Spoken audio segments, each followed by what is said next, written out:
Hello students, welcome to SOURAV Sir's classes. Today we are going to solve a few questions on real analysis. The question is, let f be a monotone non-decreasing real valued function of R. Then, option A, limit x tends to a fx exists at each a. Now we know that for monotonic functions,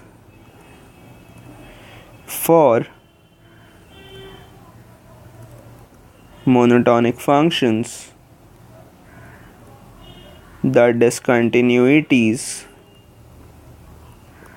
are jumps. So it is not necessary that limit exists at each point. Thus option A is incorrect. Now option B, if a less than b, then limit x tends to a plus fx less than equal to limit x tends to b minus fx. Note that limit x tends to a plus fx is equal to supremum fx such that x less than a and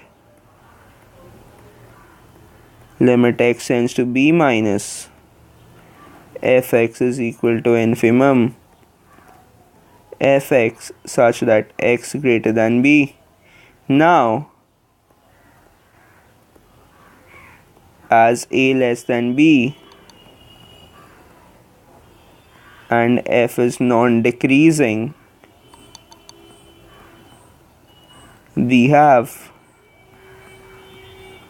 limit x tends to a plus fx less than equal to fa less than equal to fb less than equal to limit x tends to b minus fx.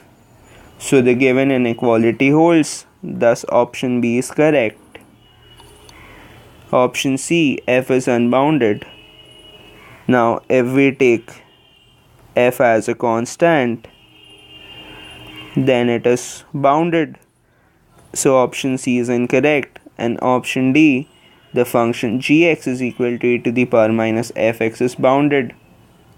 Now say take fx is equal to x, then we have limit x tends to minus infinity gx is equal to limit x tends to minus infinity e to the power minus x. Now if we replace x, we get e to the power infinity, which tends to infinity. Thus it is unbounded. So option D is again incorrect. Therefore option B is the only correct option. The next question is, let X be a matrix space and A is a subset of X, be a connected set with at least two distinct elements. Then the number of elements in A is option A 2, option B finite and more than 2, option C countably infinite, and option D uncountable. Now we know that connected subsets of R are singletons and intervals. Now here, as A contains two distinct elements, so A must be an interval, and we know that any interval is uncountable. Therefore the correct option is option D. So the number of elements in A is uncountable.